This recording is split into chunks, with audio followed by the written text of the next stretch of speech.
Keberadaan petani menjadi penting di negara ini karena turut serta berkontribusi dalam meningkatkan kesejahteraan masyarakat.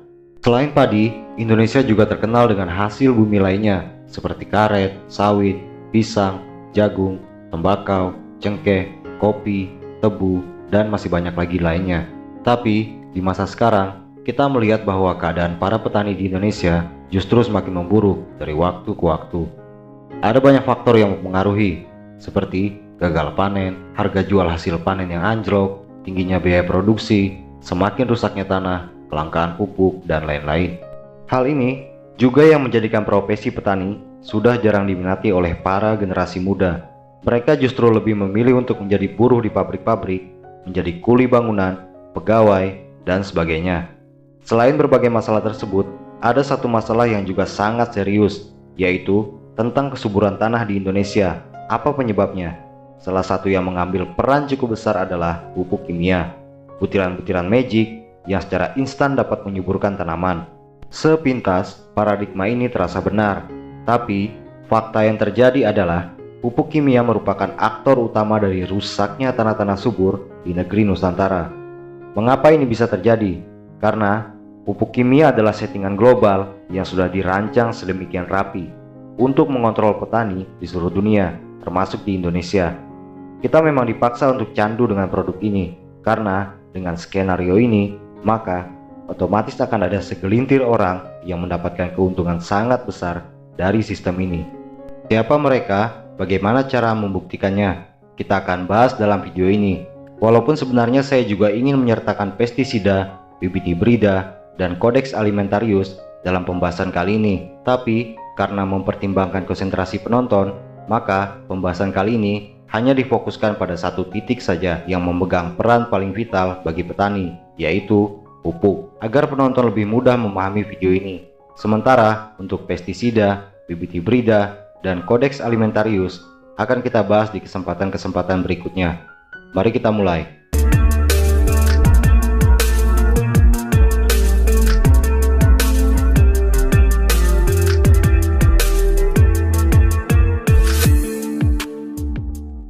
Saya akan memulainya dari sebuah pertanyaan. Tahukah Anda dari mana bahan pupuk nitrogen berasal? Jika Anda belum tahu, maka jawabannya adalah gas alam. Sebagaimana kita ketahui, nitrogen adalah bahan utama pupuk bagi dunia pertanian saat ini, yang didapat dari sekelumit proses-proses kimiawi sehingga bisa menghasilkan pupuk yang di pasaran kita kenal dengan merek Urea, ZA, Posca, NPK Mutiara, dan lain-lain, yang masing-masing memiliki kandungan nitrogen yang berbeda-beda. Pupuk kimia adalah pupuk yang mendominasi pertanian di seluruh dunia. Dan bagaimana semua ini dimulai hingga bisa menjadi sesuatu yang begitu dipuja-puja oleh petani? Bagaimana jika saya mengatakan kepada Anda bahwa nitrogen adalah agenda global yang sengaja dirancang hanya oleh segelintir orang untuk memperkaya diri mereka sendiri tanpa kita sadari? Untuk Anda yang berpikir bahwa sistem yang ada sekarang sudah benar, maka pemaparan ini bukan untuk Anda. Pemaparan ini hanyalah untuk mereka yang peduli dengan masa depan negeri ini, yang sebagian bebannya juga dipikul oleh para petani, pahlawan pangan dari negeri ini, agar kita dapat mewujudkan dunia pertanian yang lebih baik ke depannya. Karena sistem yang ada sekarang adalah sebuah penjajahan gaya baru yang merenggut kemerdekaan petani di tanah yang subur ini. Awal mula diciptakannya sistem ini dimulai pada tahun 1941 melalui sebuah penelitian yang dibiayai oleh Rockefeller Foundation di Meksiko. That the Rockefeller Foundation decided to participate in an experiment to revitalize Mexican agriculture. In 1941, the foundation decided to examine the question and arrived at the conclusion that U.S. scientific personnel and a small amount of U.S. finance to create new fertility and add to the richness and well-being of the land. So money was appropriated from the Rockefeller funds, personnel recruited, and in 1943 laboratories were set up at San Jacinto in Mexico City and an experiment station at Chapingo, where a staff of Americans working hand in hand with Mexican students prepared to carry out a program of recovery for Mexican agriculture. From the first, the background of basic research was created. A library was assembled at San Jacinto so that students could have access to the recorded experience of those who had worked in this field in all parts of the world. Here was made available the records of experiments in soil chemistry. Kemudian, Penelitian ini dianggap berhasil, tapi bukan oleh semua pihak, melainkan hanya oleh satu organisasi, yaitu FAO, yang berada di bawah naungan PBB. Sementara, penolakan terus berdatangan dari berbagai pihak, termasuk Asosiasi Rakyat Amerika Latin dan para agronomis dari Eropa dan Amerika Serikat. FAO, Food and Agriculture Organization, atau Organisasi Pangan dan Pertanian Dunia yang berada di bawah naungan PBB, kemudian mengutus seseorang bernama Norman Borlaug untuk mensosialisasikan hasil kerja Rockefeller Foundation ini ke seluruh dunia, dimulai dari tahun 1950 di negara-negara Amerika Latin. Perlu dicatat bahwa Norman Borlaug ini adalah seorang agronomis yang juga salah satu dari sekian banyak orang yang bekerja untuk keluarga Rockefeller. Lalu, hubungan antara keluarga Rockefeller dengan PBB sudah bukan rahasia lagi. Salah satu yang paling terkenal adalah sumbangan keluarga ini atas pembangunan gedung PBB di New York, yang juga dibangun di atas tanah milik keluarga Rockefeller, dan Rockefeller Foundation juga menjadi salah satu donatur terbesar bagi PBB hingga hari ini, bersama dengan Bill and Melinda Gates Foundation, serta Federal Reserve. Maka tak heran jika keluarga Rockefeller dapat mengintervensi setiap kebijakan yang dibuat oleh PBB, termasuk dalam bidang pertanian yang berada di bawah kuasa FAO. Di tahun 1950 ini juga lahir sebuah gerakan bernama Green Revolution atau Revolusi Hijau yang dipimpin oleh Norman Borlaug. Tujuannya adalah untuk mengganti semua sistem pertanian lama di seluruh negara-negara berkembang dan negara-negara miskin yang terdapat di 3 benua, yaitu benua Amerika, benua Afrika, dan benua Asia, di mana Indonesia juga termasuk di dalamnya. Sistem yang dipakai adalah metode yang didapat dari penelitian di Meksiko tadi yang didanai oleh Rockefeller. Apa yang salah dengan metode pertanian yang lama? Ya nggak ada. Waktu itu, orang-orang bertani, terutama di Amerika Serikat dan Eropa, sudah sangat modern dari sisi equipment dan pemupukan. Pupuk yang dipakai adalah pupuk yang berbasis organik seperti pupuk charcoal yang dikembangkan dengan teori humus, sehingga bisa menghasilkan ekosistem yang baik bagi mikroorganisme di dalam tanah, yang juga otomatis akan mempengaruhi proses pembentukan nutrisi secara alami bagi tanaman.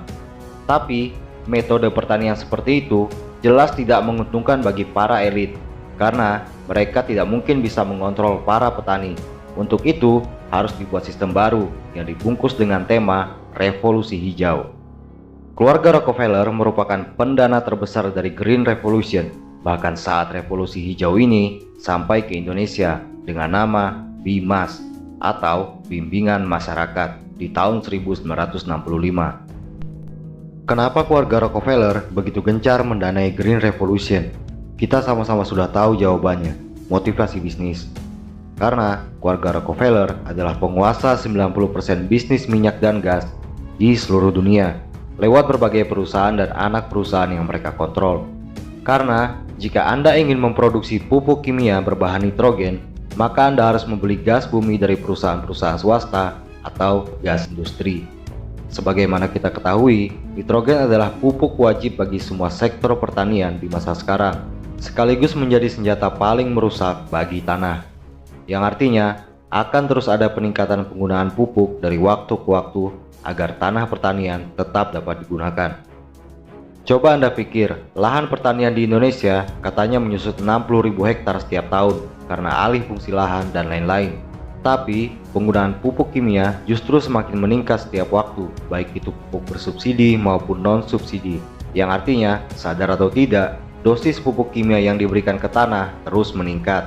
Perusahaan BUMN produsen pupuk di Indonesia pun semakin dibuat tidak berdaya, dan harus dipaksa terus berproduksi dengan harga beli gas industri yang terus meningkat. Jadi, jangan salahkan pemerintah kalau memperketat aturan pupuk bersubsidi di Indonesia, karena pemerintah pun juga tidak berdaya menanggung beban subsidi yang terus membengkak setiap tahunnya.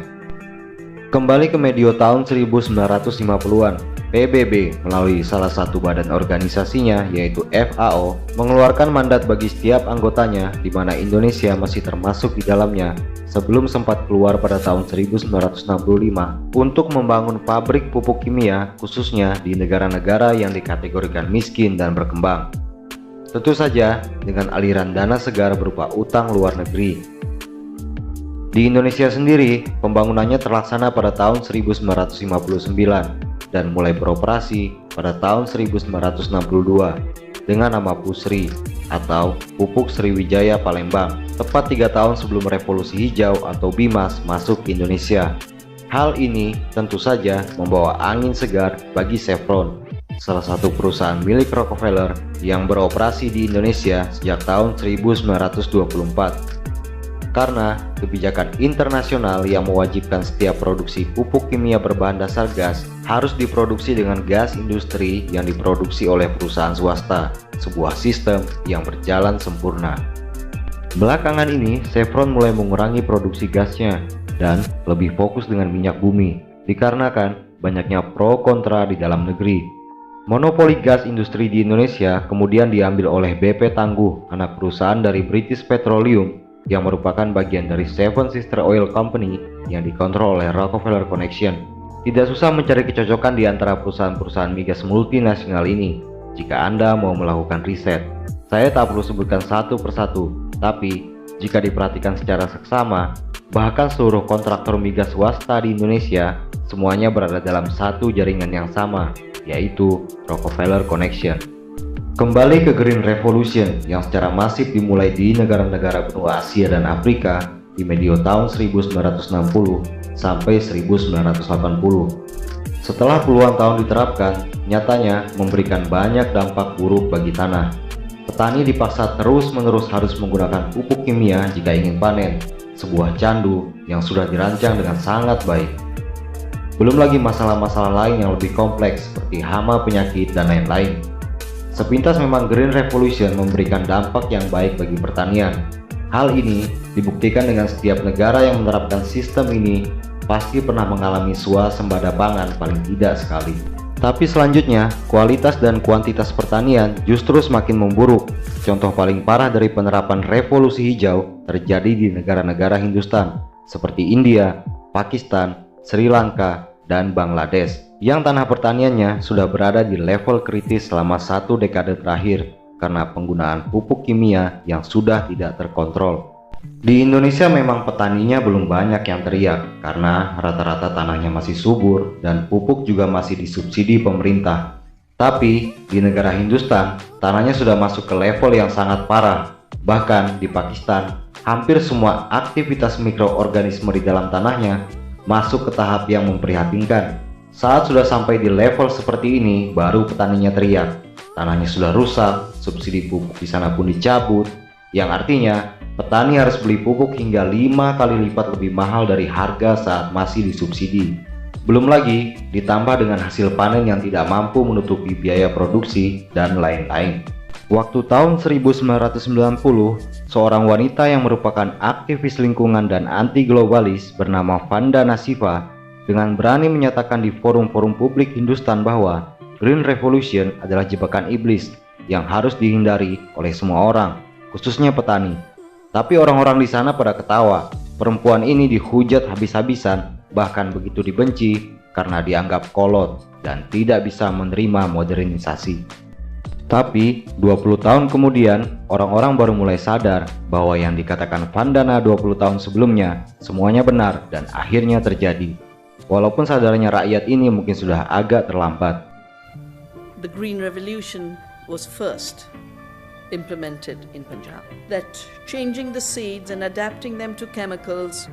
And the color green did not come from the philosophy green. There was no philosophy green in 60s. Green was just a color different from red. And red is what you didn't want. Setelah mereka tahu kebenaran yang sesungguhnya tentang Green Revolution, barulah Vandana dianggap sebagai pahlawan dan menjadi pemimpin dalam pengembalian estetik pertanian ala leluhur mereka di India, Pakistan, dan lain-lain. Selanjutnya, lebih spesifik tentang pupuk urea, sebenarnya saat kemunculannya di Eropa, lebih tepatnya di Jerman, sudah mendapat banyak pertentangan dari agronomis, botanis, insinyur pertanian, dan pemerhati lingkungan di sana. Bahkan juga oleh penemu teknologi pengekstrak gas alam menjadi pupuk nitrogen yang kita kenal dengan sebutan proses Haber-Bosch yang bernama Fritz Haber. Penemu teknologi ini pada tahun 1918 dalam salah satu jurnal ilmiahnya, Fritz Haber menulis, penggunaan nitrogen sebagai pupuk untuk pertanian jangka panjang sangat mematikan karena dapat merusak ekosistem di dalam tanah. Justifikasi penggunaan pupuk nitrogen sebaiknya hanya diterapkan dalam keadaan darurat. Keadaan darurat yang dimaksud Haber di sini adalah kondisi sebagian negara-negara di Eropa yang pada saat itu sedang menghadapi kondisi pasca Perang Dunia Pertama dan butuh percepatan pertumbuhan di sektor pangan. Untuk itu, pupuk nitrogen terpaksa harus digunakan. Itulah sekelumit awal kisah penggunaan pupuk nitrogen untuk pertanian. Tapi, bagi seorang elit internasionalis seperti Rockefeller, hal ini bukanlah masalah. Melalui salah satu agennya yang bernama Carl Bosch, yang juga mendanai seluruh penelitian Fritz Haber, di tahun 1930, hasil penemuan Haber kemudian dipatenkan ke perusahaan kimia asal Jerman bernama. Lalu, bagaimana jalan keluar dari masalah ini? Kalau Anda bertanya kepada saya, tentu sangat sulit menjawabnya. Mungkin ada satu kata kunci yang paling tepat, yaitu bring back organic. Seperti yang gencar dikampanyekan di India, tapi bukan dengan pupuk organik abal-abal yang banyak beredar di Indonesia, melainkan pupuk organik hasil karya tangan-tangan petani Indonesia, tangan-tangan Anda, anak-anak muda berbakat Indonesia.